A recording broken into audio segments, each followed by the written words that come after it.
Hi అండి. అందరికీ నమస్తే. స్వాగతం, సుస్వాగతం. ముందుగా మనందరి గురువుగారైన బ్రహ్మర్షి పితామహ పత్రిజికిను, పత్రి మేడం గారికి నా ఆత్మపూర్వక ధ్యానాభివందనాలు తెలియజేసుకుంటూ, అలాగే ఇక్కడున్న ప్రతి ఒక్క ఆత్మస్వరూపులందరికీ కూడా నా ఆత్మ ప్రణామాలండి. సో, ద కంప్లీట్ మ్యాన్ అన్న ప్రోగ్రామ్ ని మనం దిగ్విజయంగా చేసుకుంటూ వస్తున్నాం. సీనియర్ మాస్టర్స్ యొక్క సజ్జన సాంగత్యంలో. సో, ఇవాళ కూడా మనకి వైజాగ్ నుండి సిద్ధంగా ఉన్నారు లక్ష్మీ మేడం గారు. సో, ఇక ఏమాత్రం ఆలస్యం చేయకుండా మేడం గారిని ఇన్వైట్ చేసేసుకుందాం. మేడం వెల్కమ్ మేడం మీకు. The thank you madam. Complete man అన్న ఈ ప్రోగ్రామ్ కి welcome. Thank you madam. Thank you అండి. చాలా అద్భుతమైన ప్రోగ్రామ్ ని నిర్వహిస్తున్నారు. Thank you madam. PMC channel తను పత్రిసార్ మూవీస్ తీస్తూ చాలా అద్భుతంగా ముందుకు నడిపిస్తున్నారు. ఆ, వెంకట్. ఈ వెంకట గారికి ప్రణామంలో, ఎందుకంటే ఇంతమంది దగ్గర అనుభవాలు తీసుకొని ఇవన్నీ తిరిగి మళ్ళీ అందరికీ అందించడము, ఇంకా దీంతో ఏం చేస్తారో అన్ని చెప్పారండి. చాలా గుడ్ ఐడియా నిజంగా చెప్పాలంటే. సో ఇంకపోతే నా ముందుగా బ్రహ్మర్షి పత్రిజీ గురువు గారికి ఆత్మ ప్రణామములండి. ఎందుకంటే ఈ రోజు ఇంత పెద్ద ప్లాట్ఫామ్ ప్రపంచం అంతా తయారీ అయింది అంటే కారణం అది గురువు గారి యొక్క విశేషమైన సంకల్పం అండి, చిన్నది కాదు. ఎంత అద్భుతమైన సంకల్పం అంటే పెడితే మనుషులు అలా పెట్టుకోవాలేమో టార్గెట్ అనిపించేలాగా చేసుకున్నారు. సో అలాగే నాకు ముందుగా గురువు గారి దర్శన భాగ్యం 97లో మా ఇంటికి దగ్గరలోనే ఆ, నేను తమ్ముడు డాక్టర్ జీకేతో, మా బ్రదరేనండి లాస్ట్ తమ్ముడు. తమ్ముడు ద్వారా ధ్యానంలోకి రావడం జరిగింది 97లో. అప్పటికి హెల్త్ ప్రాబ్లమ్స్ ఫుల్గా. ఆ హెల్త్ ప్రాబ్లమ్స్ తగ్గించుకోవడానికనే ధ్యానంలోకి వచ్చాను నేను. తమ్ముడు అప్పటికి 3 ఏళ్ళు బట్టి చెప్తున్నాడు, అక్క ధ్యానం చెయ్యండి బాగుంటది అంటే అలాగ పక్కన పెట్టాము. ఇంకా హెల్త్ ప్రాబ్లమ్స్ సివియర్ అయితే అప్పుడు పట్టుకున్నాను అనమాట ధ్యానాన్ని. చక్కగా 2 నెలల్లో అన్ని అనారోగ్యాలు తగ్గించుకొని ఇంకా మరి వెనక్కి తిరిగి చూసుకోలేదండి. ఆ తర్వాత పత్రిసార్ని నేను కలవడం జరిగింది 97 మిడిల్లోని. సార్ది వైజాగ్ సిటీలో పెట్టారు, మా ఇంటికి 12 కిలోమీటర్ల దూరంలో. ఆ రోజు ముందు ముందు రోజు శనివారం సాయంత్రం మా ఇంటికి దగ్గరలోనే 2 కిలోమీటర్ల దూరంలో పెట్టారు. పెడితే యోగా యోగా విలేజ్ లో పెట్టారు. మా వారు అస్సలు ఒప్పుకోలేదు. అంటే మా ఇంట్లో అందరూ ఒక పెద్ద పరుగల కుటుంబంలో అలా ఘోష స్త్రీలాగా ఇంట్లోనే ఉంటారు తప్ప అమ్మమ్మ దగ్గర నాన్నమ్మ దగ్గర నుంచి అలా ఉంటారనమాట. అందువల్ల నన్ను ఒప్పుకోలేదు. మన ఇంటా వంట లేదు, అలా వెళ్ళడాలు నువ్వేమీ వెళ్ళక్కర్లేదు, ఇంట్లో ధ్యానం చేసుకో చాలు అని చెప్పేశారు. అనేస్తే ఇంక అడిగిన తర్వాత కాదని తర్వాత ఇంక వెళ్ళలేము ఒప్పుకున్నాను.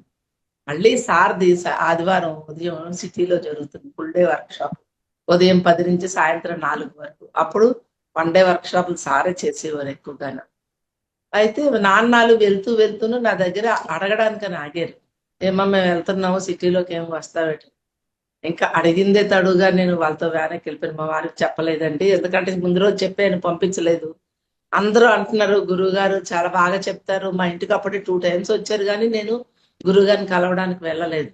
ఎందుకంటే మా ఆయన గారు ఎక్కువగా ఎక్కడికి పంపించరు, అమ్మ వాళ్ళ ఇంటికి కూడా నేను వెళ్ళింది చాలా చాలా తక్కువ. సో అందుమూలన ఇంకా వెళ్ళలేదు. అందరూ అంటున్నారు గురువు గారు చాలా బాగా చెప్తారంట, చాలా బాగా ఫ్లూట్ ప్లే చేస్తారంట అని వింటున్నాను. ఇంకా అతనికి చెప్పకుండా నేను నాన్న వాళ్ళతో వెళ్ళిపోయానమాట. వచ్చిన తర్వాత ఎలాగో పనిష్మెంట్ జరిగింది అనుకోండి, అది వేరే విషయం. ఎందుకంటే అది ఎక్కడికి వెళ్ళకపోతేనే ఇంట్లో ఉంటేనే గొడవలు, అలాంటి చెప్పజేయకుండా వెళ్ళిపోయినంటే ఇంకా అతని దృష్టిలో ఒక పెద్ద నేరం అనమాట అది.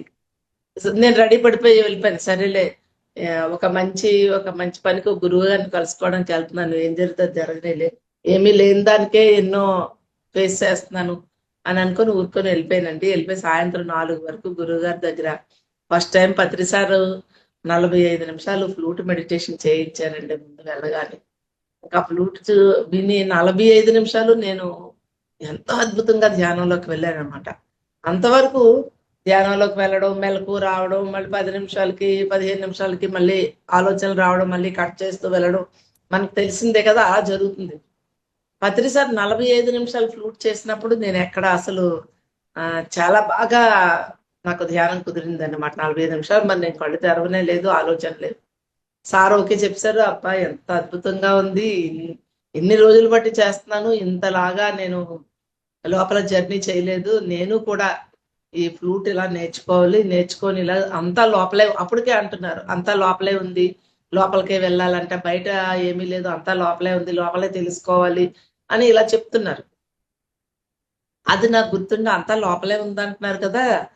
అందరిని లోపలికి తీసుకువెళ్తే బావుంటది. నేను కూడా ఫ్లూట్ నేర్చుకోవాలి అని ఆ రోజు నాకు సంకల్పం అయితే బాగా పడిందండి. పడిన తర్వాత నేను 2003, 4లో వైజాగ్‌లో గురువుగారి దగ్గరికి వెళ్ళాను ఫ్లూట్ నేర్చుకోవడానికని. వెళ్తప్పటికి ఆయనన్నారు అప్పటికి నేను 45 కేజీలున్నాను. "అమ్మా లేడీస్ ఫ్లూట్ నేర్చుకోవడం చాలా కష్టం. మీరు ఫ్లూట్ వద్దు. ఇంకేదైనా ఇన్‌స్ట్రుమెంట్‌లోకి మారిపోండి. కీబోర్డో ఏదైనా తీసుకోండి" అన్నారు. నాకు ఆ మాటలే నచ్చలేదండి. ఎందుకంటే ఫ్లూట్ నేర్చుకోవాలి అని ఒక స్ట్రాంగ్ మైండ్ అయితే పడిపోయింది అప్పుడే 97లోనే. భద్రసాగర్ గారు ఫస్ట్ ధ్యానం చేసినప్పుడే. ఇప్పుడు అనిపిస్తదండి ఇప్పుడు. ఫ్లూట్ నేర్చుకున్నాను. చక్కగా ధ్యానం క్లాసుల్లో ప్లే చేస్తూ ఉంటాను. చాలా ఎంజాయ్ ఆ! చేస్తుంటాను. మంచిగా మెడిటేషన్‌కైతే చాలా బావుంటుందండి. పండితులతో పాటుగా వేదికనెక్కి వాళ్ళ సమక్షంలో వాళ్ళతో పాటుగా ప్లే చేయలేను గానీ, ధ్యానానికైతే చాలా అద్భుతంగా ధ్యానం కుదురుతదండి. అంతవరకైతే చేస్తున్నాను. 2 అవర్స్ అయినా ఇప్పుడు చూడకుండా చేయగలుగుతున్నాను. ఇప్పుడు నాకు నా ఫ్లూట్ నా చేతిలో ఆయుధంలా తయారైపోయింది. ఎక్కడికైనా గుడికి వెళ్ళి, అక్కడ ఏదైనా విదేశాలు వెళ్ళినప్పుడు, బయట ఎక్కడికి వెళ్ళినా ఒక ఫ్లూట్‌లో కొంచెం దేవుడికి 4 పాటలు పాడతానండి అని అడుగుతారు. అడగగానే వాళ్ళు చక్కగా "ఓ చెయ్యండమ్మా సంగీతం కదా పాడండి" అంటారు. సంగీతం ఫ్లూట్ పాడుతూ కూర్చుంటూ ఒక్కొక్క పాట ప్లే చేస్తూ వచ్చిన జనాలు ధ్యానానికి కూర్చోబెట్టేస్తారు. అలా హ్మ్. చేస్తున్నాను. సో, అలా స్టార్టింగ్ పత్రి సార్ దగ్గర ఫ్లూట్ అనేది సార్ నాకు ఇప్పుడు నేను అనుకున్నాను. నేను పట్టుకున్నానని. ఇప్పుడు నాకేమనిపిస్తదంటే, నేను పట్టుకోలేదు. సారే ఫ్లూటు చెయ్యమని హింట్ ఇచ్చారని మాత్రం నాకిప్పుడు అనిపిస్తుందండి. ఎందుకంటే అంత గట్టిగా దాన్ని సాధన చేస్తున్నాను. సో, అలా ఆహ్, ఫస్ట్ టైమే పత్రి సార్ దగ్గర నేను సార్‌ని చూసినప్పుడు చాలా అద్భుతంగా ధ్యానం చేయడం. ఇంక నా మనసులో పత్రి సార్ అంటే ఒక ముద్ర పడిపోయిందండి పూర్తిగా. పడిపోయి నేను అప్పటి నుంచి ఇంకొంచెం ధ్యానం సాధన ఎక్కువ చేస్తూ రాత్రుళ్ళు సాధన పెట్టాను. పుస్తకాలైతే ఇంకా ఎందుకంటే ఇంట్లో ఉన్నాను. నేను బయటకి వెళ్ళట్లేదు ఎక్కువగాను. మా వారు పంపించేవారు కాదు. అందుకని ఇంట్లో పుస్తకాలన్నీ బాగా చదవడం మొదలుపెట్టానండి. ఒక 5, 6 ఏళ్లయింది. పుస్తకాలు క్లాసులు చెప్పడానికి ఎళ్తుంటే ఇంకా ఏం చెప్పలేకపోతున్నాం బాగా. అప్పుడు మా చెల్లెలు కొడుకుని అడిగాను. "ఒరేయ్! పుస్తకాలు చదువుతున్నాం గానీ గుర్తుండట్లేదు. ఏం చేయాలి? క్లాసులు చెప్పడానికి ఇంకా రావట్లేదు" అనేసంటే, అన్నాడు "పత్రి సారు ఒక్కొక్క పుస్తకాన్ని 10-15 సార్లు చదివారట ఆంటీ. నువ్వు అలాగే చదివు ఆంటీ. చదివితే వస్తదని" చెప్తే, నిజంగా ఆ మాట పట్టుకున్నానండి. ఒక్కొక్క పుస్తకాన్ని మరి 'మరణం లేని మీరు', 'ఆత్మాయణం' గానియండి, 'ఒక యోగ ఆత్మది' ఇలా పుస్తకాలన్నీ ఇంక ఎక్కువగా చదవడం మొదలుపెట్టాను. 15 సార్లు ఒక్కొక్క బుక్ చదివేటప్పటికి నా జీవితంలో అవి నాకు చాలా బాగా వర్కౌట్ అయ్యాయి. అందుకే ప్రతిసారి మనం పుస్తకాలు బాగా చదవమంటారు గురువుగారు. సో, అలా ఆహ్, పత్రి సార్ దగ్గర ఫస్ట్ స్టార్టింగే నేను సంగీతం అందుకున్నానండి.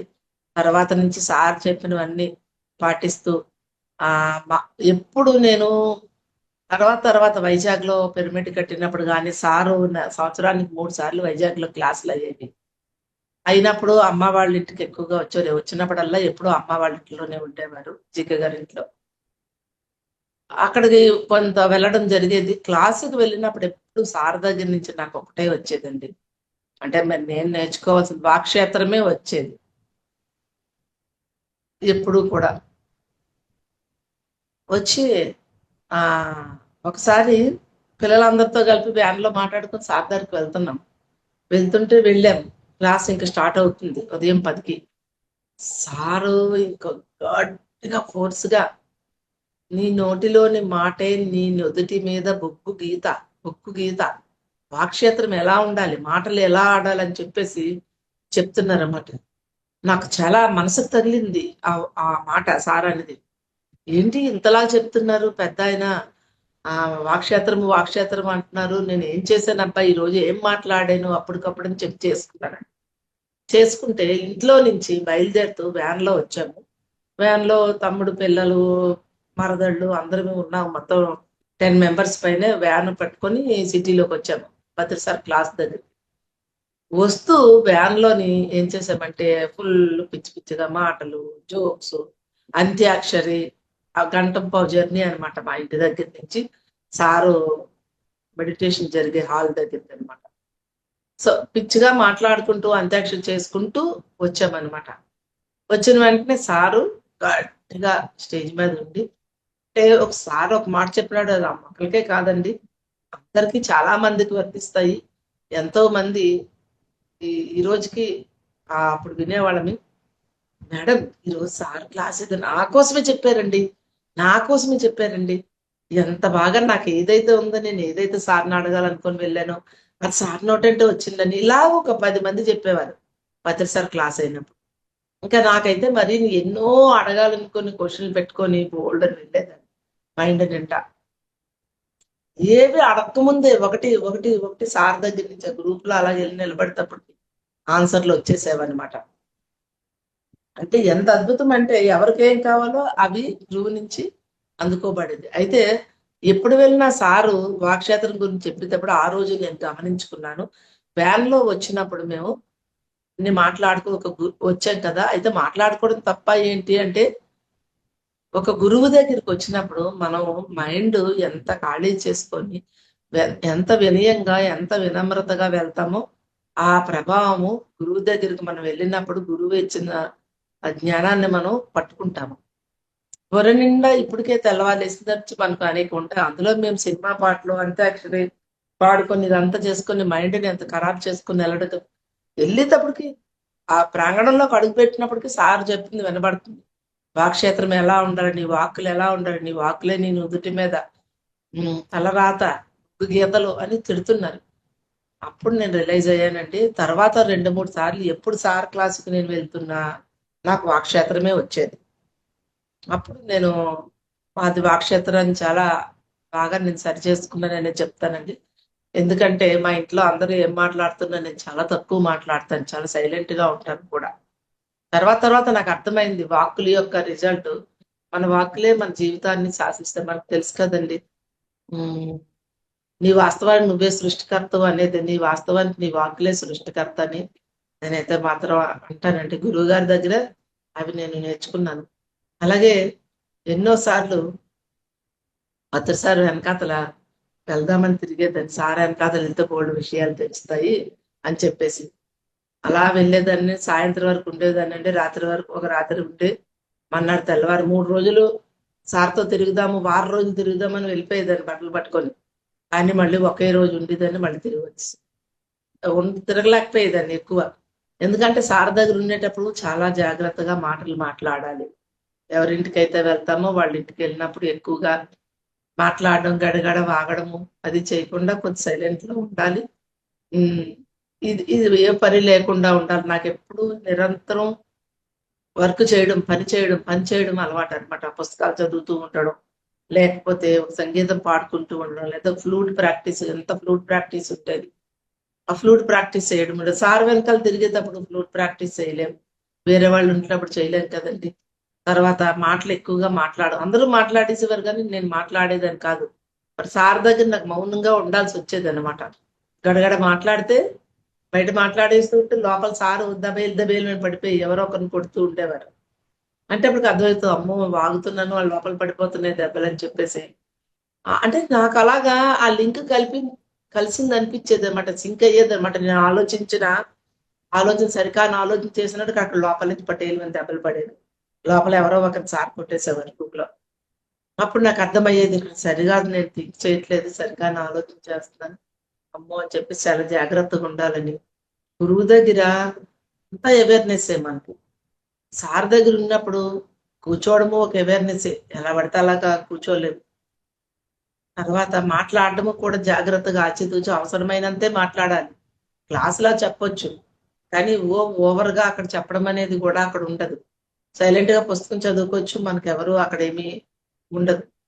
సో ఫుడ్ కూడా, ఆ ఫుడ్ సార్ తినే విధానము, వడ్డించే విధానము, వండే విధానము, ఆ వండడానికి అని సార్ వంటగదిలోకి వెళ్తే ఒక్కొక్కసారి సార్ రానిచ్చేవారు కాదు. అంటే మేబీ నా ఆలోచనలు లేకపోతే ఆ ఇంటి గల వాళ్ళు వండాలి అనేవారు. సార్ అయితే ఆ ఇంట్లో ఎవరింటికైతే వెళ్తున్నామో వాళ్ళు వండడము, సంథింగ్ వాళ్ళని వడ్డించడము చేయమనేవారు అనమాట. అందుకుగానేమో మీరు ఎందుకు వెళ్ళిపోండి, మీరు వెళ్ళిపోండి అనేవారు. ఒకసారి ఫీల్ అయిపోయేదండి. ఎందుకు నన్ను వంటగదిలోకి రానివ్వట్లేదని అని ఓ నా పని వంటగది కాదు. ఆ, బయట కూర్చొని అందరితో మాట్లాడడమో లేకపోతే సైలెంట్ ఉండడమో అనుకొని మళ్ళీ వచ్చేసి అలా ఒక రోజు ఉండేదానండి. రెండో రోజుకి ఇలా కూర్చొని ఏం చేస్తాము, సైలెంట్ గా ఉండాలి. అదే ఇంటికి వెళ్ళిపోతే ఫ్లూట్ ప్రాక్టీస్ చేసుకుంటాను కదా, నాకు ఫ్లూట్ అయినా అవుతుంది కదా, ఫోన్లో ఎవరితోనైనా మాట్లాడతాను కదా, కౌన్సిలింగ్ చేస్తూ ఉండేదాన్ని అని చెప్పేసి మళ్ళీ ఒక రోజు మన్నాడు సాయంత్రానికి మళ్ళీ నా బ్యాగ్ పట్టుకొని తిరిగాను వచ్చేసాను. హైదరాబాద్ అని, రాజమండ్రి అని, మరి విజయనగరము, వైజాగ్ నుంచి విజయనగరం, శ్రీకాకుళము 2-3 గంటల జర్నీ. 2 డేస్ ఉండి మరి సార్ ఆ ఏరియాలో అంటే అలా వెళ్ళేది అనమాట. సో అలాగా వెళ్ళినప్పుడల్లా అయితే చాలా అద్భుతమైన విషయాలు సార్ దగ్గర తెలుసుకోవడం అనేది జరిగిందండి. ఎన్నో ఎన్నో విషయాలు సారు స్టేజ్ మీద చెప్పేటప్పుడు కన్నా రూముల్లో కూర్చొని భోజనం అయిన తర్వాత డెప్త్ విషయాలు చెప్తారు. అన్ని సింపుల్ చేసి చెప్తారు అనమాట, మరింతగా అనమాట. సభా ప్రాంగణంలో చెప్పేది ఒకలా ఉంటుంది, పిల్లలకి ఇంట్లో మాట్లాడేది వేరుగా ఉంటుంది. డెప్త్ సబ్జెక్ట్ ని చాలా ఈజీగా చాలా సింపుల్ గా చేసి మళ్ళీ చెప్పేవారు. అంటే స్టేజ్ దగ్గర వేల మందిలో చెప్పినప్పుడు డెప్త్ సబ్జెక్ట్ ఉండదు, అక్కడ సింపుల్ గానే సబ్జెక్ట్ ఉంటుంది అంతే. కానీ ఇక్కడ ఇలా రూముల్లో కూర్చునేటప్పుడు భోజనం అయిపోయి విశ్రాంతి తీసుకునేటప్పుడు రాత్రులు క్లాస్ అయిన తర్వాత 9 నుంచి 11, 12 వరకు సార్తో కూర్చుంటే రూమ్ లో అందరూ 15-20 మంది రూముల్లో పడతారు కదండి. అలా కూర్చునేటప్పుడు చాలా అద్భుతంగా సార్ దగ్గర నుంచి అద్భుతమైన జ్ఞానం వచ్చేదనమాట. అందులో భాగంగానే 2015-16 టైంలో అనకాపల్లిలో ఉమ్, ఈ ప్రోగ్రామ్ అయింది, ఐఎఫ్ఎస్ఎస్ చేశారండి. చేసినప్పుడు 3 రోజులు ప్రోగ్రామ్ అయిపోయింది. అయిపోయినప్పుడు సాయంత్రం ఇంకా ప్రోగ్రామ్ అయిపోయింది, అందరూ వెళ్ళిపోయారు. రాత్రి 8 గంటలకు సారు ఆ, ఖాళీగా ఉన్నారు. అప్పుడు మేము ప్రోగ్రామ్ చేస్తున్నాం కదా, మేమందరం కూడా 3 రోజులు వెళ్ళామని. వెళ్ళినప్పుడు అప్పుడు చెప్తూ చెప్పారు, ఆత్మకి సంతృప్తి అనేది ఉండదు అన్నారు. ఇదేంటి ఆత్మకు సంతృప్తి లేకపోవడం ఏంటి అని అంటే, మీరు ఎన్ని చేస్తూ ఉన్నా ఒకటైపోతుంది ఇంకోటి, ఒకటి అయ్యేసరికి ఇంకోటి, ఇంకో పని అయ్యేసరికి ఇంకో పని వస్తూనే ఉంటుంది. ఒక పుస్తకం రాస్తే ఇంకో పుస్తకం, ఒక యజ్ఞం చేసేటప్పుడు ఇంకా పెద్ద యజ్ఞం చెయ్యాలి, ఇంకోటి చేసేటప్పుడు నెక్స్ట్ ఇంకొక ఊరికి వెళ్ళి చెయ్యాలి. ఇలాగా రకరకాలైన ఆ కర్మల్లోని ఆత్మ ఉంటూనే ఉంటది. ఎప్పుడూ చేస్తూనే ఉండడమే తప్ప అమ్మయ్య చేసాము అయిపోయింది అనేది మాత్రము ఎక్కడా ఉండదని చెప్పేసి ఆత్మకి సంతృప్తి అనేది ఉండదు.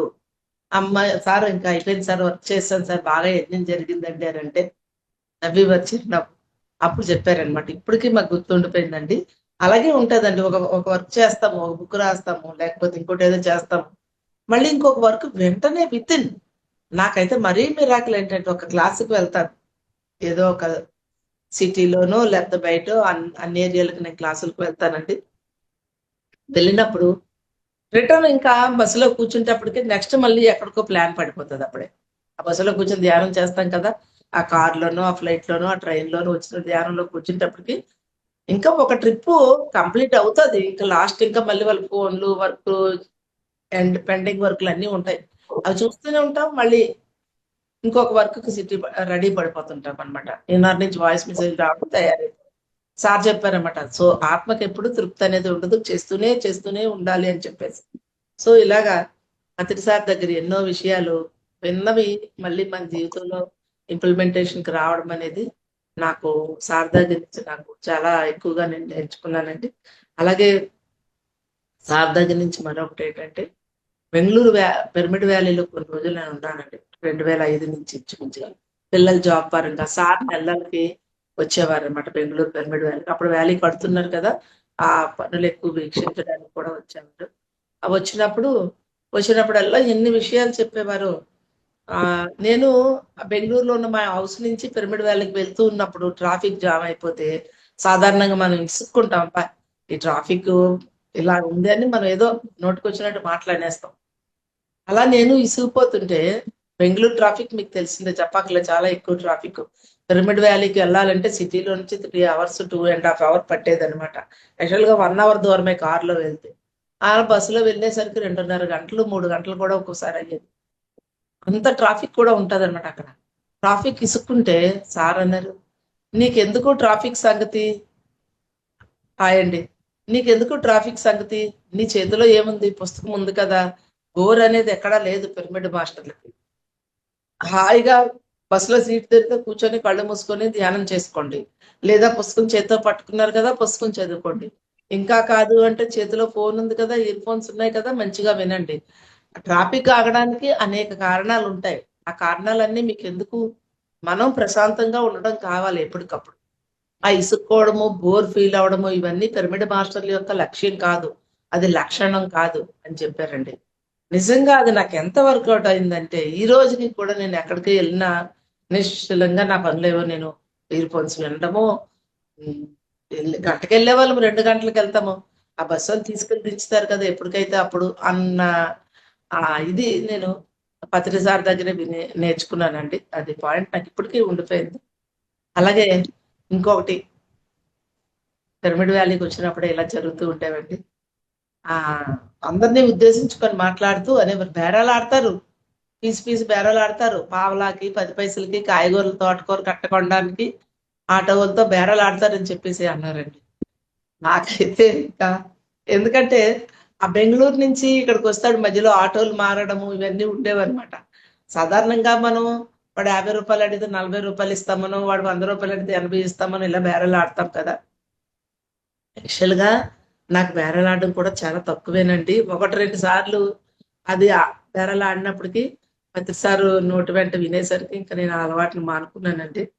ఒకటే అడిగేస్తాను. ఇంక వెనక్కి రూ. 10, రూ. 20 అని ఎయ్యను. పోతే పోయింది రూ. 10 అని చెప్పేసి వాడు 200 చెప్తే ఒక 150కి అడిగి ఇచ్చేయడమే తప్ప 100 నుంచి మళ్ళీ 10, 20 యేసుకుంటూ వెళ్ళనండి. ఇప్పటికి నాకది ఎంత మంచి హాబిట్ కింద నేను నేర్చుకున్నానంటే, అంత హాబిట్ కింద నేర్చుకున్నామండి. ప్రతి ఒక్కరికి నేను చాలా మంది అంటే ఒక రూ. 10 గురించి ఎన్ని మాట్లాడతామండి. రూ. 10కి ఇస్తావా? రూ. 30కి ఇయ్యు. దాని రేట్ అంతే గదా! ఉంది కదా! నువ్వు ఎక్కువేసావు. ఇలాంటి ఎన్నో మాటలు మనం మాట్లాడేస్తూ ఉంటాం. అది ఆ మాటల యొక్క సీక్రెట్ అక్కడ కూడా నేను పట్టుకున్నానండి. బేరాలాడతారని సార్ ఇలాగా నలుగురిలో చెప్పడం జరిగిందండి. సో, అదొకటి నేను సార్ దగ్గర నేర్చుకున్నాను. తర్వాత సార్ కరెక్షన్ చేయడం బుక్సు వచ్చినప్పుడు ఎక్కడ ఖాళీ ఉన్నా సమయాన్ని ఎలా సద్వినియోగం చేసుకోవాలి అని గురువుని చూసే మనం నేర్చుకోవచ్చు. చెప్పడం ఏమీ లేదు. చూసి నేర్చుకోవడమే. భద్ర సార్ వచ్చేవారు కదండీ! అందరికీ తెలుసు చాలా మందికి. కాఫీ తాగేవారు. ఇంకెవరైనా వచ్చి మాట్లాడేటప్పుడు ఖాళీ ఉందనుకోండి, వెంటనే పుస్తకం పట్టుకొని రోజుకో మెసేజ్ ఇచ్చేవారు సారు లాస్ట్ 10 ఇయర్స్ నుంచి. ఆ మెసేజ్ రాసుకుండేవారు. లేతే ఇన్ని పుస్తకాలు సార్ వస్తున్నారంటే ప్రూఫ్ రీడింగ్ కోసం వచ్చేవి. ప్రతి పుస్తకము సార్ చెక్ చేసి మాత్రమే వెళ్ళేవి ప్రింటింగ్‌లోకి. ఎందుకంటే ఇంత పెద్ద సంస్థ నేను నడుపుతున్నప్పుడు ఎక్కడ ఎవరు తప్పు చేసినా తప్పెక్కడికెళ్తదంటే తిరిగి సంస్థ దగ్గరికే వస్తది. అందుకనే ఏమో మరి పర్టిక్యులర్‌గా ఎంత కరెక్షన్ చేసేవారంటే, మేము ముందు వైజాగ్ నుంచి ఏదైనా పాంప్లెట్‌లు గాని, ఏదైనా బ్యానరు ఏదున్నా సతీష్ గారు మా తమ్ముడు, పెద్దమ్ముడు ఇలా శుభ్రంగా చాలా మటుకు బాగా చేసారు. సతీష్ అయితే మా అందరికి సతీష్ తమ్ముడు చేస్తారు. వైజాగ్‌లో చాలా మంది తమ్ముళ్ళు చూపిస్తారు. అలాంటి సతీష్ తమ్ముడు చేసింది మళ్ళీ పత్రి సార్ దగ్గరికెళ్తే సార్ ఇంకా అందులోంచి 5, 6, 8 పెట్టేవారు. చాలా వండర్ అనిపించేదన్నమాట. ఎంత క్షుణ్ణంగా పరిశీలించేవారంటే, అంత దీక్షగా పరిశీలిస్తూ చేసేవారనమాట సారు. సార్ దగ్గర అదొకటి పుస్తకాలు మనం ఏదైనా మ్యాటర్ టైప్ చేసినప్పుడు గానీ, ప్రింటింగ్ చేసినప్పుడు గానీ, ఆ తప్పులు లేకుండా రాయడము, ఆ ఫుల్ స్టాపులు పెట్టడము, ఇది చాలా ఇంపార్టెంట్ అయిన విషయం అని పత్రి సార్ దగ్గర నుంచి చూసి గ్రహించానండి. సో, సారంత తెలుగు కాదు. నార్మల్‌గా నేను 5వ తరగతి వరకే నేను చదువుకున్నాను. వీలైనంత మటుకు చాలా బాగా చూస్తాను. ఎక్కడో కొన్ని కొన్ని మిస్ అయ్యుండొచ్చు. సార్ దగ్గర నుంచి ఆ విషయం కూడా ప్రూఫ్ చూడడము అనేది చాలా అద్భుతంగా చూడాలి అన్న విషయం నేను సార్ దగ్గర నుంచి చూసే నేర్చుకున్నానండి. అలాగే సారు అమెరికా వెళ్ళినప్పుడు 2016, 17 అనుకుంటాను. మా బాబు అరుణారాణి వాళ్ళు చికాగోలో ఉండేవారు. బాబు 2, 3 సార్లు కాన్ఫరెన్స్‌లవి సారు ఏర్పాటు చేశాడు. సారు అక్కడొచ్చినప్పుడు సార్‌తో పాటు అమెరికాలోని నేను 2 రోజులు తిరిగానండి. నియర్ బై దగ్గరున్ని స్టేట్స్ కి వెళ్ళి విస్కాన్సన్ అని, ఇండియా పోలీసు ఇలా వెళ్ళి మినియాపోలిస్ సార్తో వెళ్ళి తిరిగి రావడం జరిగింది. అక్కడ బాబు ఇంట్లో 3 రోజులు బాబు ఇంట్లోనే ఉండేవారు. ఆ 3 రోజులు సార్తో చక్కగా మంచిగా సార్ వచ్చి వంట అన్ని సారే చేసేవారు. సార్ ఏం చెయ్యాలి అని అడిగితే చూసి ఏదోటి చెప్పేవారు. జస్ట్ ఇలా చెయ్యాలని చెప్పేసి వెళ్ళేవారు. ఒక్కోసారి ఖాళీ ఉంటే దగ్గరుండి చేసేవారు. సో సమయాన్ని కొంచెం టైం ఉన్నా ఆ రాసుకునేవారు, గ్రూప్ చూసేవారు. లేదంటే ఫోన్ పట్టుకొని అది కూడా నేను చూసి గ్రహించానండి. నేను ఎవరికి ఫోన్లు అవి ఎక్కువ ఏమి చేసేదాన్ని కాదు. సార్ ఎప్పుడు తెల్లవారు లెగ్గానే ఫోన్ పట్టుకుండేవారు. ఎవరికొరు ఫోన్ చేసేవారు. మనకి ఇప్పటికి చాలా మందికి అది అనుభవమే. అంటే అక్కడ గ్రహించుకున్నాను అనమాట. మనము కూడా అంటే లైవ్ లో వెళ్ళి వాళ్ళ దగ్గరికి వెళ్ళకపోయినా ఫోన్‌లోనైనా వాళ్ళతో మాట్లాడుతూ ఉన్నప్పుడు మన ఎక్స్‌పీరియన్స్ గాని, వాళ్ళ ఎక్స్‌పీరియన్స్ గాని మనం షేర్ చేసుకున్నప్పుడు ఎంతో రిజల్ట్ ఉంటుంది. ఆ యొక్క మాటలు అవతల వాళ్ళనైనా వెలిగిస్తాయి, మనల్నైనా వెలిగిస్తాయి అవతల వాళ్ళ ద్వారా. అందుకని వెళ్ళడం అయితే కొన్ని సార్లు చేస్తాము. ఎంతకని వెళ్తాము, ఎంతకని వెళ్ళలేకపోతాం. చేతిలో చక్కగా ఫోన్‌లు వినియోగించుకోవడము అనేది అక్కడ గూడా నేను సార్ దగ్గర ఆ విషయం కూడా సార్ దగ్గరే నేర్చుకున్నానండి. ఎప్పుడు ఇలా సార్ దగ్గరికి రూమ్‌లోకి వెళ్తున్నా, "ఆ! శివప్ప ఫోన్ చెయ్యవయ్యా" అని చెప్పేసి ఫోన్ చేసి మాట్లాడేవారు. ఏంటి ఇలాగ రూమ్‌లోకి రాగానే ఫోను చేసి మాట్లాడుతున్నారు అని చాలా రోజులు నాకు అది తర్వాత నాకు అర్థమైందనమాట. సో, మనము కూడా కొన్ని ఏరియాలకి, కొన్ని ప్లేసులకి మనం వెళ్ళలేనప్పుడు ఫోన్ చేసి మనం మాట్లాడడం అనేది ఎంతో అద్భుతమైన ఆహ్, అది చర్య అన్నమాట. మనం అవతల వాళ్ళతోటి. సో, అలా సార్ తోటి ఉండేటప్పుడు ఎన్నో విషయాలు చూసి నేర్చుకోవడం అంటే సమయాన్ని ఎలా సద్వినియోగం చేయాలి అనేది నేను సార్‌ని చూసే నేర్చుకున్నానండి. ఇప్పటికీ కూడా నా సమయాన్ని నేను అలాగే ఏ మాత్రం ఖాళీ దొరికినా ఒక సంగీతం పాడుకుంటుంటాను. ఏ మాత్రం ఖాళీ దొరికినా ఒక కాన్సెప్ట్ ఆలోచిస్తాను. ఈవెన్ 5 నిమిషాలు ఖాళీ దొరికినా ఒక్క ఫోన్ చేస్తాను. చేసి అవతల వాళ్ళకి ఏవండీ ఏం చేస్తున్నారు? మీ ఆహ్, ఆహ్, ఆహ్, క్లాసులు కంటిన్యూటీ అవుతున్నాయా? ఏం చెప్తున్నారు? సబ్జెక్ట్ ఏం చెప్పారు? టాపిక్ ఏం చెప్పారు? ఇలాగా మాట్లాడతాననమాట. ఏవండీ బాగున్నారా? అని ఎప్పుడు నేను అడగనండి. ఎందుకంటే గురువుగారు మనకు చెప్పారు. బాగున్నోళ్ళు పట్టుకొని బాగున్నారా అని ఎందుకు అడుగుతారని చెప్పడము చాలా కరెక్ట్‌గా అనిపించింది ఆ మాట నాకు. ఏం చేస్తున్నారంటే, ఏం క్లాసులు తీసుకుంటున్నారు? ఎన్ని క్లాసులకెళ్లారని అడుగుతాననమాట. సో, అలాగా ఫోన్ మాట్లాడటము అనేది గురువుగారి దగ్గర నుంచి నేను నేర్చుకునేది. ఎందుకంటే, ఎప్పుడు సార్ దగ్గరికెళ్ళి రూమ్‌లోకి వెళ్ళగానే ఫోన్ తీసుకొని మాట్లాడేవారు. అంటే సారే చేసేవారు. అవతల వాళ్ళు చేయకుండా సారే అవతల వాళ్ళకి ఫోన్ చేసి మాట్లాడేవారు. సో, అది గురువుగారి దగ్గర మనం అందుకే అంటారు కదా! గురువుల దగ్గరుంటే ఏమి మాట్లాడక్కర్లేదండి. ఎన్నో ప్రశ్నలు పెట్టుకొని వెళ్ళేదాన్ని. అలాగా అన్నిట్లికి ఆన్సర్‌లొచ్చేసాయి. 10 మందికి ఆన్సర్‌లొచ్చేవి. నాకు ఆ 10 మందికి చెప్పిన దానిలో ఎప్పుడూ ఎక్కువ క్వెషన్‌లుండేవి. ఇదేంటి? అదేంటి? అదెలా? ఇదెలాగ? ఎక్కువ క్వెషన్‌లు నాకు బాగా. చక్కగా నోరిప్పకుండానే ఆన్సర్‌లన్నీ వచ్చేసాయి. నోరిప్పుదామని అడుగుదామని ఎళ్ళేటప్పటికి పక్క వాళ్ళ నుంచి నేను చెప్పాను కదండీ! కొంచెం నాకు మాట్లాడడం కూడా చాలా తక్కువ. బేగ మాటలు తక్కువ సైలెంట్‌గా ఉంటాను కొద్దిగా. నేనెళ్లి అడిగే లోపల ఇంకొకళ్ళు అడిగేసేవారు. లేకపోతే సార్ దగ్గర నుంచి దానికి ఆన్సర్ వచ్చేసేది. ఇంక ఆన్సర్ వచ్చేసిన తర్వాత మళ్ళీ అడగడం దేనికింకా.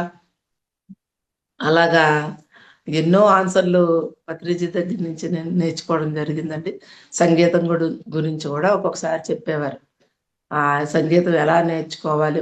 అప్పుడప్పుడు మనం విన్నాం కదండీ! అంటే మనం ఉన్న ఒక గురువుగారి దగ్గర మనం ఉన్నప్పుడు ఏ మాటలైతే వచ్చాయో ఏ పదాలైతే వెళ్తున్నాయో, వాటి మీద మనం దృష్టి పెట్టాలి అని నాకర్థమైందండి. వినగా నాకర్థమైంది. గురువుగారి దగ్గర ఉన్నప్పుడు ఏదైతే వస్తున్నాయో మన కోసం అవి అని పర్టిక్యులర్‌గా దేని మీద వచ్చాయో అవన్నీ రాసుకునేదాన్ని. వాక్కుల మీద, సంగీతం మీద, ఫుడ్ మీద, బుక్స్ ఎలా చదవాలి అనే దాని మీద, ఇవన్నిట్లి మీద ఇచ్చేవారనమాట. సో, అలా ఆ విషయాలు కూడా నేను నేర్చుకోవడం జరిగిందండి.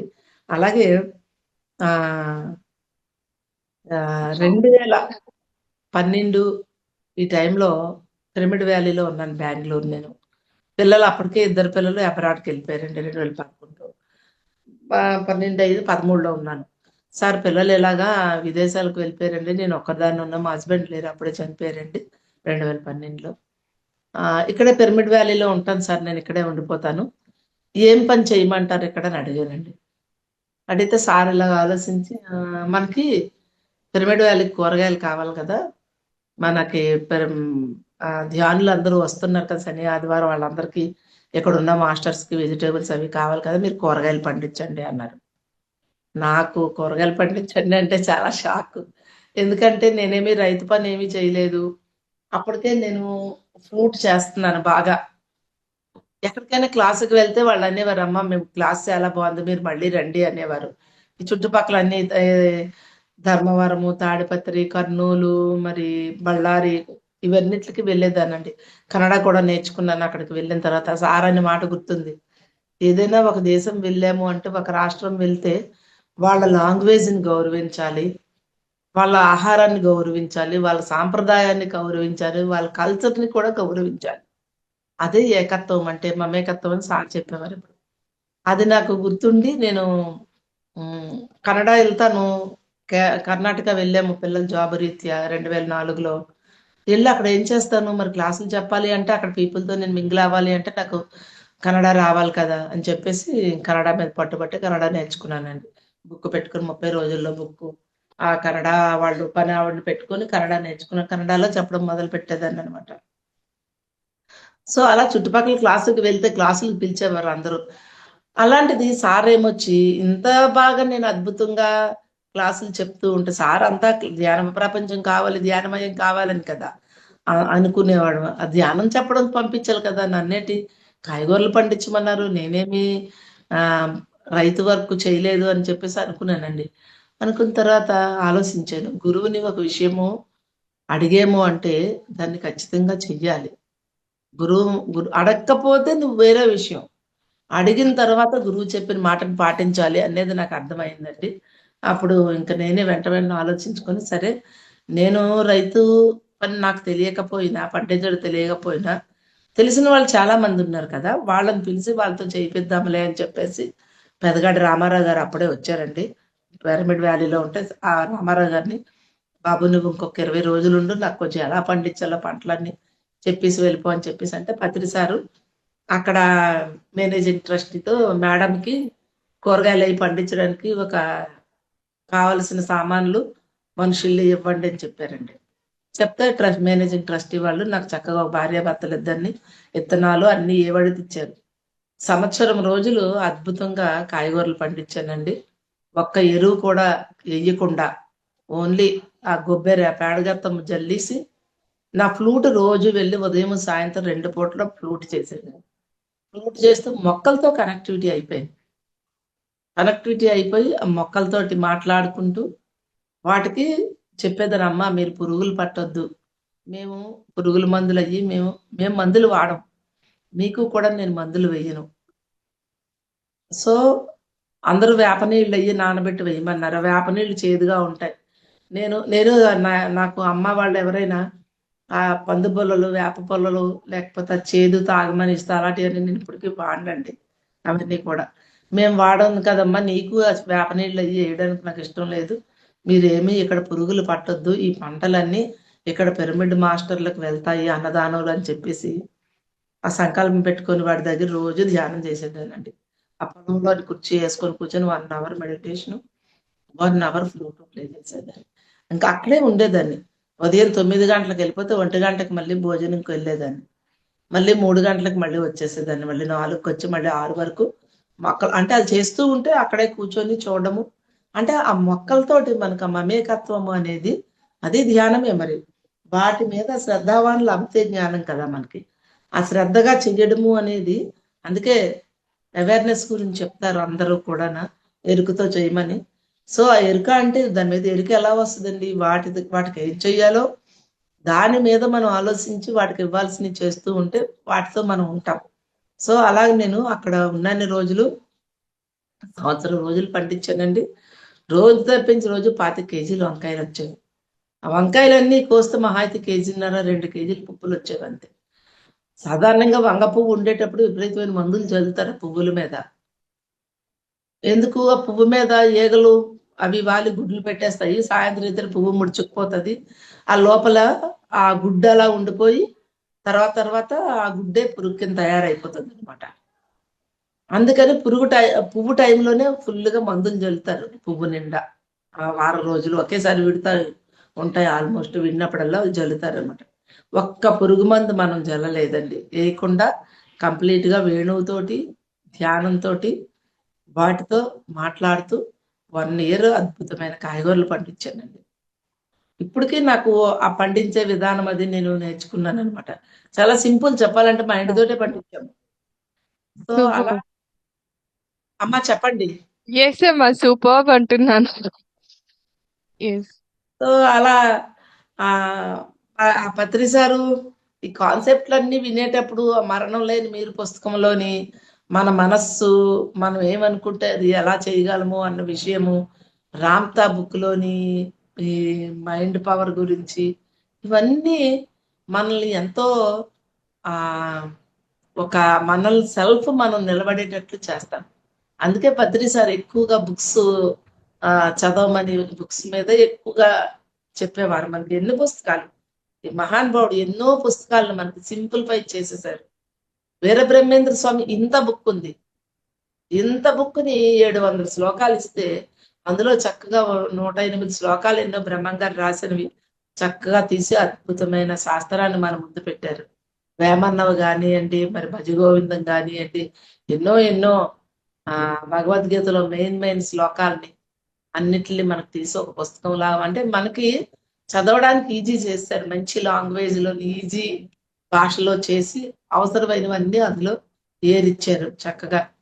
సో, అంత అద్భుతమైన జ్ఞానాన్ని గురువుగారు మనకి ఎన్ని విధాలు అందించారండి. ఎన్ని పుస్తకాలు ఫస్ట్‌లో ఇప్పటికైనా ఎవరైనా కొత్త వాళ్ళుంటే పత్రి సార్‌వి 4 పుస్తకాలు మనకు 4 పిల్లర్స్ అండి అవి. ధ్యాన విద్య పుస్తకంలో అంతా ఉంది టోటలు.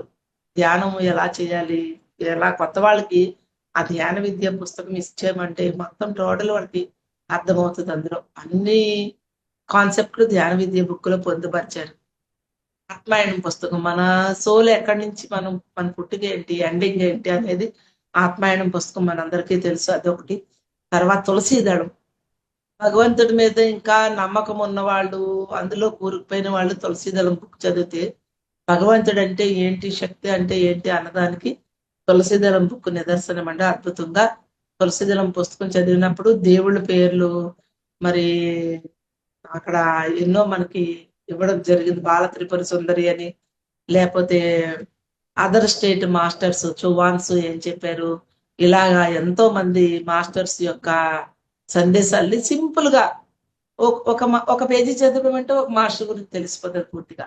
ఓ బుద్ధుడి గురించి తెలుసుకోవాలంటే ఒక పేజీలో ఆయన ఇచ్చిన ముముక్ష శత్రువులు మొత్తం ఇలాగా చాలా సింపుల్‌గా వాళ్ళు ఇచ్చిన కొటేషన్స్‌తో సైతం మనకి ఆ తులసీదళం పుస్తకంలో ఇవ్వడం జరిగింది. తులసీదళం బుక్ చదివితే చాలా మటుకు దేవుడు అంటే గుళ్ళు, గోపురాలు, పూజలు అన్న వాళ్ళకి తులసీదళం బుక్కులు చదివినప్పుడు చాలా మటుకు అది వదిలిపోతదండి. సో, తర్వాత 'మరణం లేని నీరు' ఇంకా అదొక పుస్తకం అద్భుతం అది. ఇంకా అది. అది గురువుగారు ఆయన దాన్ని ఎన్నో సార్లు చదివారంట మనకు తెలుసు. చాలా వీడియోలో పత్రి సార్ చెప్పడం జరిగింది. 'మరణం లేని మీరు' బుక్ చదివే నేను ఎన్‌లైటన్‌మెంట్ అయ్యాను. నా గురువుగారు రాంప గారు అని కూడా చెప్పడం జరిగింది మనకి. నిజంగా అద్భుతమైన పుస్తకం అండి అది. ఆ శరీరం యొక్క భాగాలు ఏంటంటే మనం చెప్పేయగలము. దుమ్ములు, రక్తము, మాంసము ఇవన్నీని.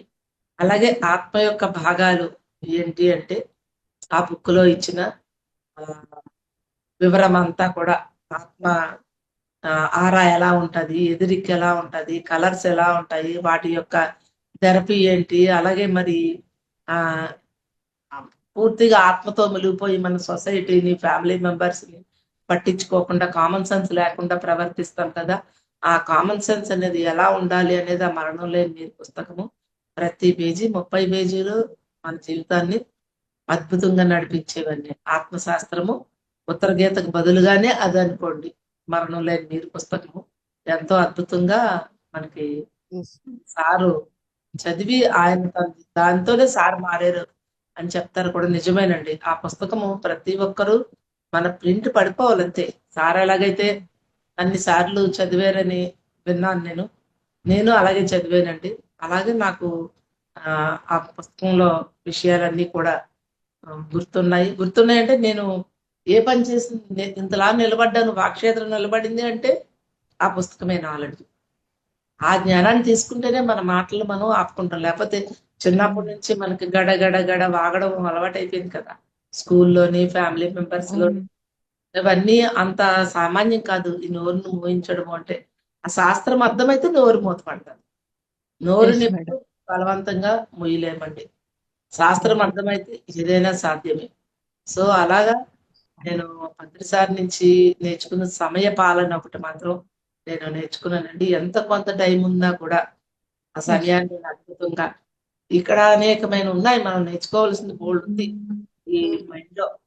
నాకు సంగీతం మెయిన్ ఫ్లూట్ పట్టుకోవడంతోటి ఆ ఫ్లూట్‌కి సంబంధించిన సాంగ్స్ స్వరాలు అలా తీసుకుంటూనే ఉంటేనే ఆ ఫ్లూట్ అనేది మేడం నేను ఒక చిన్న రిక్వెస్ట్ మేడం, ప్లీజ్ ఒక్కసారి ఫ్లూట్ వాయించి ఒక సాంగ్. అండ్ మనకి ఇంకో మాస్టర్ కూడా సిద్ధంగా ఉన్నారు ఈ రోజు ఇక్కడ, భారతి గారు. ఆ! సో ప్లీజ్ మేడం, అంతకంటే ముందు ఒక ఫ్లూట్ మ్యూజిక్ ఒకసారి. కాకపోతే ఫ్లూట్ చేస్తాను గానమ్మా ఇందులో రాదు. అది ల్యాప్‌టాప్‌లో పెట్టి మైక్ పెట్టాలి. Okay, okay madam, no problem. Play no problem. చేస్తాను చూడండి వినిపిస్తుందో లేదో. అలాగే, అలాగే, అలాగే మేడం.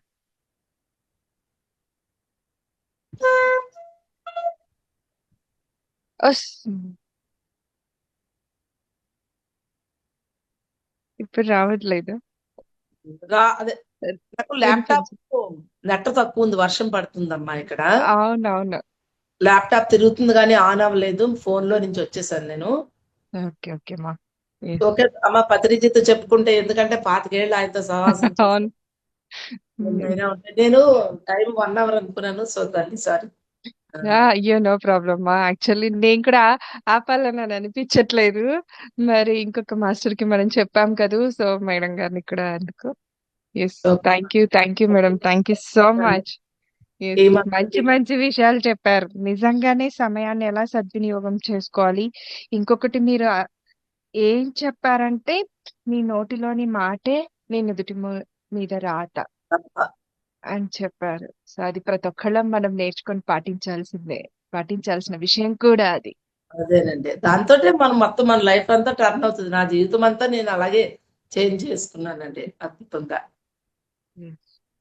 ఓకే అమ్మా. అమ్మా. సూపర్. ధన్యవాదాలండి. Thank you so much. Yes friends, వీక్షించారు కదూ! సో మరి ఒక మాస్టర్‌తో ఈ సజ్జన సాంగత్యాన్ని కొనసాగిద్దామండి. సో చిత్తూరు నుండి సిద్ధంగా ఉన్నారు భారతి గారు. భారతి గారు, వెల్కమ్ మేడం మీకు. ద కంప్లీట్ మ్యాన్ అన్న ఈ ప్రోగ్రామ్‌కి మీకు వెల్కమ్. ద కంప్లీట్ మ్యాన్ అన్న ఈ ప్రోగ్రామ్‌కి మీకు వెల్కమ్. అండ్ ఏంటంటే, పత్రి గారి దగ్గర మనం చూసి నేర్చుకునింటాం చాలా విషయాలు.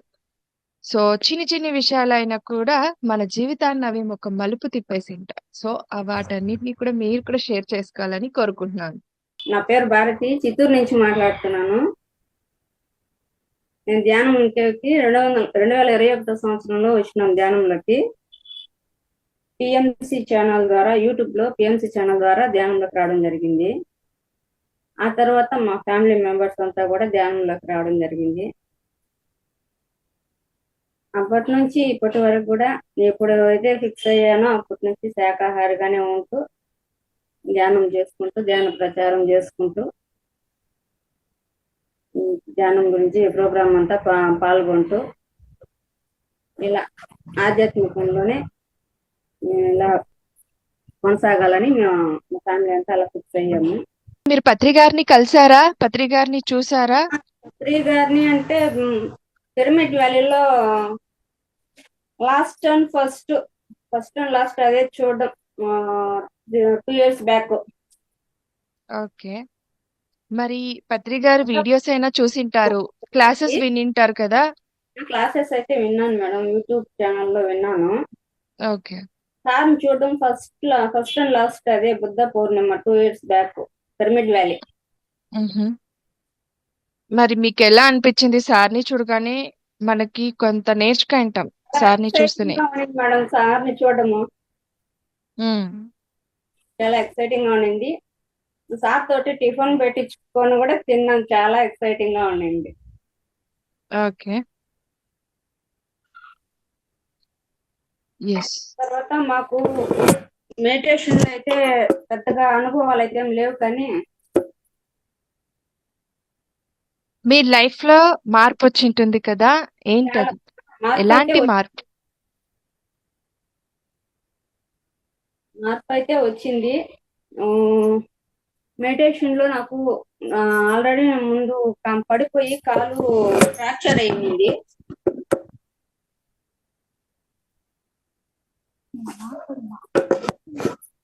పడిపోయి కాలు ఫ్రాక్చర్ అయింటే మెడిటేషన్ ద్వారా నాకు కాళ్ళు అది హాస్టల్ సర్జరీ అయింది.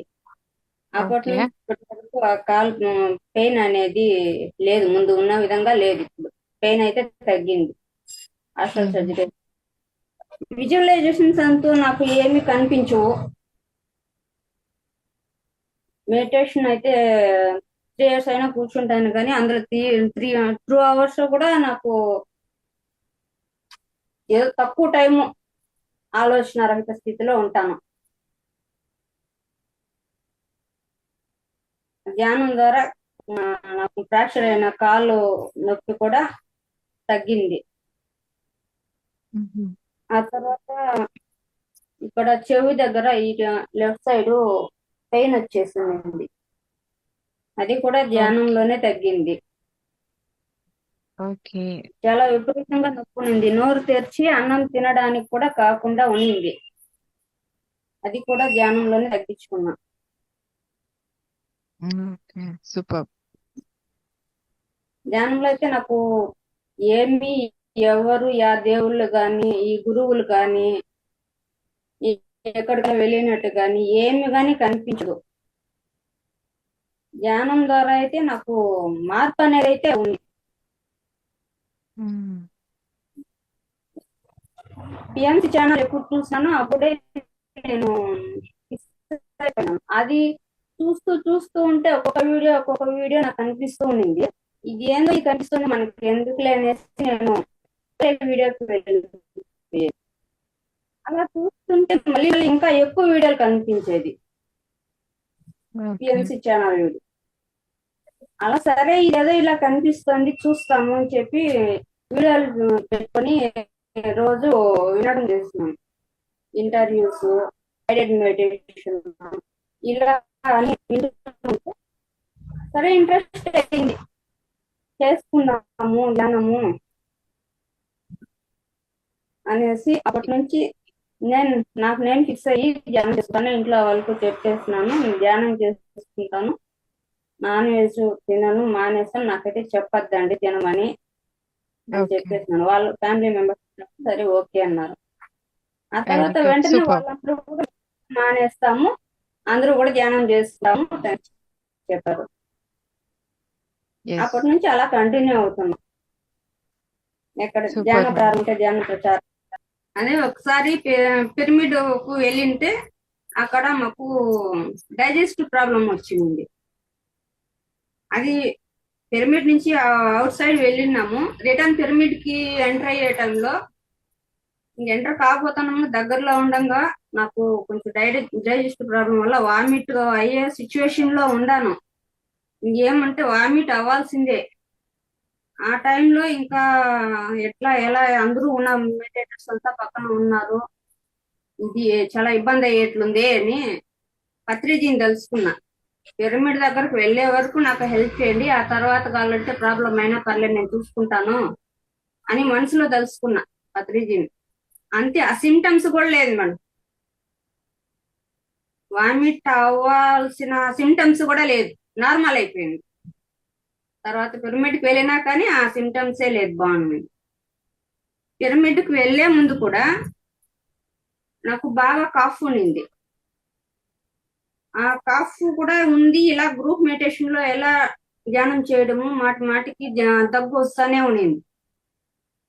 ఎలా ధ్యానం చేయడం గ్రూప్ మెడిటేషన్ ఇలా ఇబ్బంది అవుతా ఉంటుంది కదా అనుకుంటా ఉన్నాను. వెళ్లే దారిలోనే హీలింగ్ అయిపోయింది కాఫ్ అంతా. అక్కడికి వెళ్ళాక పిరమిడ్ లో రెస్ట్ తీసుకుని తర్వాత ఫ్రెష్ అప్ అవ్వడానికి వెళ్ళినప్పుడు అక్కడ కాఫ్ అంతా వచ్చేసింది. ఆ తర్వాత పిరమిడ్ లో ఉన్నన్ని రోజులు ఎటువంటి ఇబ్బంది లేకుండా మెడిటేషన్ చేసుకోగలిగాను. Very good. అలా సూపర్. చిన్న చిన్న ఎక్స్పీరియన్స్ అయితే ఉన్నాయి. నాకైతే ఏమి ధ్యానంలో కనిపించడం అంటూ కనిపించదు, ఏమి కానీ ఎవరు కానీ కనిపించదు. ఇలా మీరు చిన్న చిన్న కర్తాల్ వచ్చారా? ఎక్స్పీరియన్సెస్ కర్తాల్కి వచ్చారా మేడం? రాలేదు మేడం. కర్తాల్కి రాలేదా పిరమిడ్ వ్యాలీకి ఇంతవరకు? వెళ్ళి కడతాలకు రాలేదు మేడం. ఓకే, ఈసారి డిసెంబర్ లో వచ్చేసేయండి కర్తాల్కి. ఆ, మా సార్ వచ్చిన్నారు కడతాలకి, ఓకే. నేనైతే రా. ఓకే. సో మరి పత్రి గారు మనం పిఎంసి ఛానల్ నుండి చూసే వీడియోస్ చూసే పత్రి గారికి మనం చాలా ఏమంటారు ఒక పెద్ద ఫ్యాన్స్ అయిపోయాం కదా. సో మరి పత్రి గారి జీవిత చరిత్ర అనేది ఒక ఫిలిం రూపంలో మనకి రాబోతుంది త్వరలో. సో ఆ మూవీ తీసే డైరెక్టర్ గారు కూడా మనతో పాటుగా ఉన్నారు ఇప్పుడు. సార్తో మాట్లాడదామా ఒకసారి? So movie okay madam. తీస్తున్నారు. ఆ మూవీ కొరకు ఎంతో శ్రమపడి ఊరూరా తిరుగుతూ సో దాన్ని స్ప్రెడ్ చేస్తూ ఆ మూవీని బయటికి తీసుకురావాలి. సార్ గురించి ఇంకా ఇంకా తెలియచెప్పాలి. పిఎంసి ఛానల్ ద్వారానే మనం మారాం చాలా. ఒకటి ఫస్ట్ టైం పిరమిడ్ ధ్యానం చేయడం ఇక్కడ కాణిపాకం దగ్గర విఘ్నేశ్వర పిరమిడ్ అని, అవును. అక్కడ పిరమిడ్ లో వెళ్ళి ఫస్ట్ టైం పౌర్ణమి ధ్యానం చేయడం జరిగింది. ఓకే. 2005. మరి పత్రి గారు ఆ పిరమిడ్స్ ని తీసుకొచ్చారు. ఆ ఎనర్జీస్ ని భూమిపైకి తీసుకొచ్చారు. మనకందరికీ అందించారు. పిరమిడ్స్ యొక్క వాల్యూ తెలియచెప్పారు కదా. సో మరి అలాంటి వాల్యూస్ తీసుకొచ్చిన ఒక గొప్ప మహానుభావుడి యొక్క జీవిత చరిత్రని తీయబోతున్నారు ఇప్పుడు. సో మరి ఆ మూవీకి అంత సపోర్ట్ గా మనం అంతా కూడా ఉండాలి. మరి అంతకంటే ముందుగా మనం వెంకట్ గారితో మాట్లాడదామే ఒక్కసారి. ఓకేనా? ఎస్. హాయ్ నమస్తే సార్. అండి భారతి గుడ్ మేడం. ఈవినింగ్ నమస్తే. సార్. నమస్తే ఎస్ అండి, సార్. Good evening. నమస్తే అండి, నమస్తే. నమస్తే. సో మేడం, మనం పత్రి గారి లైఫ్ హిస్టరీని మనం తీస్తున్నాం. మీరు ఏదైనా చూసారా? మూవీకి సంబంధించిన ట్రైలర్స్ కానీ ఏమైనా చూసారా? లేదు సార్, చూడలేదు. ఓకే. సో మనం చేస్తున్నాం అన్నమాట. అయితే మనం పిరమిడ్ మాస్టర్ గా మన బాధ్యత ఏంటంటే మేడం, ప్రతి పిరమిడ్ మాస్టర్ ని పత్రిజీ ఫిలిమ్స్ లో భాగస్వామ్యం చేయాలి. అది ఎలా అంటే, ప్రతి పిరమిడ్ మాస్టర్ 2,500 రూపాయలు ఇవ్వాలి అని ఒక చిన్న కాన్సెప్ట్ పెట్టాం. ఆ 2,500 ప్రతి పిరమిడ్ మాస్టర్ ఇస్తే మనం ఈ సినిమాని పూర్తి చేసి ఆగస్ట్లో మనం ఒక 100 థియేటర్స్ లో ఈ సినిమాని రిలీజ్ చేస్తున్నాం. మనం థియేటర్ లో రిలీజ్ చేస్తున్నాం. మనం థియేటర్కి వెళ్ళి ఈ సినిమాని మనం చూడాలి. మనం మాత్రమే కాదు, బయట జనాలు కూడా థియేటర్కి వచ్చి చూస్తారనమాట. ఆ ప్రణాళికలో ముందుకెళ్తున్నాం మేడం. సో నేను చిత్తూరు కూడా వచ్చాను. మూర్తి గారిని, మన స్కూల్ ఉంది కదా, నా మేడంని అందరినీ కలిశాను. నేను వచ్చి కలిసాము. మీరు నన్ను కలిసారా? ఓకే. సో అది మేడం. ఓ ఎస్, మీ టైలర్ షాప్ కి వచ్చాను. కరెక్ట్. అవును, మీ షాప్ కి వచ్చాను నేను. సో కాబట్టి కొంచెం చిత్తూరులో ఉన్న మాస్టర్లు అందరికీ ఈ విషయం చెప్పి అందరూ కూడా 2,500 రూపాయలు ఇచ్చి బ్రహ్మర్షి పత్రిజీ డాక్యుమెంటరీ సిరీస్ కి నిర్మాతలు అయ్యేలాగా చేయాలి. ఎవరైతే 2,500 ఇస్తారో వాళ్ళ నిర్మాతగా వాళ్ళ పేరు వస్తుంది. వాళ్ళకు కూడా మనం ఇది ఇస్తాం, ఒక మెమోంటో ఇస్తాం. మీకు ఒక ఇది ఇచ్చినట్టున్నాను కదా, పత్రి సార్ పెయింటింగ్ ఇచ్చాను కదా, ఇచ్చారు సార్. అలా మనం ఎవరెవరైతే మనకి డబ్బులు ఇస్తారో వాళ్ళందరికి కూడా ఒక మెమోంటో ఇస్తాం మన వైపు నుంచి. అదంతా ఉంటుంది మేడం. సరేనా? మీరు కొంచెం అందరికీ చెప్పి చేయించాలి. Okay sir. సరేనా? మనకి ఇక్కడ శంకర్రావు గారు ఈ రోజు ఉన్నారు. మనకు ఈ రోజు రేపు ఫిక్స్ చేశారా శంకర్రావు గారిది? అవును సార్. నేను వెయిటింగ్. సార్ శంకర్రావు గారి మాటలు వినడానికి నేను వెయిట్ చేస్తున్నాను. సార్ అడగగానే గ్రేట్ ఒప్పుకున్నారు సార్. మాస్టర్. లేట్ చేయలేదు అసలు. ఓకే అమ్మా అనేసారు. Sir very very very very great master. కొంతమందికి మనం ఏం చెప్పక్కర్లేదు, వాళ్ళకి తెలిసి వాళ్ళే ముందుకు వచ్చి ఏం చేయాలో చేస్తూ ఉంటారు. ఈ రోజు నా జర్నీలో ఈ పత్రిజీ ఫిలిమ్స్ అనే ఈ జర్నీ నేను చేస్తుంటే సార్ ఇచ్చిన ప్రోత్సాహం సపోర్టు నాకు ఇంకెవ్వరూ ఇవ్వలేదు. నేను ఇది బహిర్గంగా చెప్పగలను, ఇది చెప్పగలను. సార్ అంత ఎంకరేజ్ చేసి అంత ఓపెన్ గా అంత ఆయనంతగా ఆయన హార్ట్ఫుల్ గా ముందుకొచ్చి సపోర్ట్ చేసిన ఏకైక వ్యక్తి శంకర్రావు గారు. గ్రేట్ సార్, మీరు thank you so super much. Sir. Thank you. మీలాంటి వాళ్ళు పిరమిడ్స్ ఫ్యూచర్ సొసైటీలో ఉండడం నిజంగా మిమ్మల్ని చూశాక కొంచెం ధైర్యం వచ్చింది నాకు. నేను ఇంకా ముందుకెళ్ళొచ్చు, ఎందుకంటే అంత తిరుగుతూ వస్తున్నాను, ఎక్కడ నాకు పెద్ద ఇది రాలేదు. కానీ మీరు ఆ రోజు ఎంకరేజ్ చేయడం, ఆ, మీరు ఇంత చేయడం అన్నది చిన్న విషయం కాదు sir. Thank you so much దానికి. సో మనం గుంటూరు కూడా మీరు ఎప్పుడు రమ్మంటే అప్పుడు గుంటూరు కూడా వస్తాను సార్. నేను మీ పిలుపు కోసం వెయిట్ చేస్తున్నాను. అవును, మీరు అటు నుంచి కంటిన్యూషన్ గా వస్తా అన్నారు కదా, అవును సార్, వచ్చాను సార్. ఏమైంది? నేను ఫోన్ కూడా చేశాను సార్ మీకు. కృష్ణా జిల్లాను అవును సార్, అవును. ఎన్టీఆర్ జిల్లా వచ్చినప్పుడు తర్వాత ఇటు వద్దాం అనుకున్నాం కదా, ఏమైంది అది? అది వచ్చాను సార్, నేను మీకు ఫోన్ కూడా చేశాను. మీ బర్త్డే అనుకుంటా ఆ రోజు. ఆ, ఆ రోజు మీకు ఫోన్ చేశాను. సరే, మీరు మన శేఖర్ చెప్పాడు మీ బర్త్డే మీరు కొంచెం బిజీగా ఉన్నారు అని. సో ఇంకా అందుకని ఇంక మిమ్మల్ని డిస్టర్బ్ చేయడం ఇష్టం లేక నేను వచ్చేసాను. ఎందుకంటే అప్పటికే 1 month అయింది సార్ నేను తిరగబట్టి అని వచ్చేసాను సార్. అది సార్. సో మీరు ఎప్పుడు రమ్మంటే అప్పుడు రావడానికి సిద్ధంగా ఉన్నాను సార్. ఓకే ఓకే, ప్లాన్ చేద్దాం. ప్లాన్ చేసుకొని తప్పకుండా నేను సార్, చెప్తాను, తప్పకుండా కలుద్దాం, తిరుగుదాం ఖచ్చితంగా. తప్పకుండా ఎందుకంటే సార్. మనం పిఎస్ఎస్ఎం లో ప్రతి ఒక్కరు మాస్టరే. ఎవరు అవును సార్, ఏ అవును. థాట్ వచ్చినా అది ఇంప్లిమెంట్ చేయాల్సిందే. అవును సార్, అవును. ఇప్పుడు ఒకరి థాట్ గొప్పది, ఒకరి థాట్ తక్కువ అనేది ఏం లేదు. అందరూ అవును. మాస్టర్సే, అందరూ దైవాలే. అందరికీ పనులు చేయటానికే మనం ఈ భూమి మీదకి వచ్చాం. ఎవరు ఏది చేయాలనిపిస్తే దానికి మనం సహకరించటమే మనం పెరుగు మాస్టర్ గా చేయాల్సినటువంటి పని. ఎస్ రెండోది సార్, ఏం ఎస్ లేదు, ఎస్ అంతే సార్, కదా. Yes sir, 100% sir. ఇప్పుడు ధ్యాన జగత్తులో భాగంగా ఇప్పుడు కేశరాజ్ గారు పని చేస్తున్నారు, బాలకృష్ణ గారు పని చేస్తున్నారు, వీర్రావు గారు, తడవర్తి వీర్రావు గారు పని చేస్తున్నారు. అట్లా ఎవరి పనులు వాళ్ళు చేస్తున్నారు. అట్లాగే మీరు కూడా మీ పని చేస్తున్నారు. అంతేకాకుండా ఎస్ సార్, ఏంటంటే ఒక సారు లైఫ్ హిస్టరీ అనేది ఈ సమయంలో పబ్లిక్ వెళ్ళాల్సిన అవసరం ఉంది చాలా. ఎస్ సార్, సరే, ఎస్ సార్. ఎంత అందించగలుగుతాం అనేది వేరే విషయం. సారు యొక్క అవును సార్. అనంతమైన జ్ఞాన సంపద, దాన్ని మనం పిఎంసి ద్వారా అనేకం పంపిస్తున్నా ఆయన హిస్టరీ శుభాంశం అని మన మాస్టర్స్ కూడా తెలియదు కదా. అవును సార్, అవును. ఇప్పుడు అది కాక 100% ఇప్పుడు అందరు కొత్త వాళ్ళు ఉన్నారు. పత్రిజీ అంటే పేరు వింటాం, ధ్యానం వింటాం తప్ప, లేకపోతే కొద్దిమంది మాస్టర్స్ పేర్లు వింటాం తప్ప పూర్తిగా తెలియదు. అవును సార్, అవును. మరి స్వర్ణామృతం వచ్చిన దాకా పత్రి మేడం గురించి కూడా మనకు తెలియదు. నిజం సార్, నిజం. సారే చెప్పారు, నాకే తెలియదు, ఇవన్నీ నేనే ఫస్ట్ టైం వింటున్నాను అన్నట్టు. అట్లాగే నిజం సార్. సారు జీవిత చరిత్ర అనేది పెరుగు మాస్టర్స్ అందరూ తెలుసుకోవాల్సిన అవసరం ఉంది. అట్లాగే ప్రపంచం అంతా తెలుసుకోవాల్సిన అవసరం ఉంది. కాబట్టి మనం ఖచ్చితంగా మీరు చేసే దానిలో ఆ మేము చేసేది ఏంటంటే ఒక ఉడతా భక్తి అంటారు కదా, సార్ నా సార్, పాత్ర కూడా మీరు పిరమిడ్ సొసైటీలో ఎంతో చేశారు. అట్లా నిజానికి మన వంతుగా మనం చేద్దాం. Yes, sir. Yes, ఎవరు sir. ఏది వచ్చినా సారు లోంచి అంటే పిఎస్ఎస్ఎం లోంచి ఏది వచ్చినా సపోర్ట్ చేయటమే మన పని. Yes sir, yes sir. అది thank you sir, PSSM thank you so లోంచి మచ్. ఎవరు వచ్చినా, ఎలా వచ్చినా, ఎవరికి నచ్చినా, ఎవరికి నచ్చకపోయినా దానికి మనం సపోర్ట్ చేయాలి అనేది పత్రిక సార్ నుంచి ఎస్ అనేది నేర్చుకున్నాం. ఎస్ అనే అవును సార్, అంటం అవును. అనేది మొట్టమొదట. దానిలో మనం పాత్ర ఎంత పోషించగలం అనేది ప్రకృతి నిర్ణయిస్తుంది, మనదేం కాదు. Yes sir, yes sir. అది ఎస్ sir. అంటే ఫస్ట్ దాన్ని మన పాత్ర ఎంతవరకు ఉంటే అంతవరకు దానికి మనం సపోర్ట్ అవును చేయగలుగుతాం. సార్, తప్పనిసరిగా అవును సార్. నా చేతనైనటువంటి సహాయం, నాకు అవకాశం ఉన్నది, నేను చేస్తాను. అది 100% రావాల్సిన అవసరం ఉంది.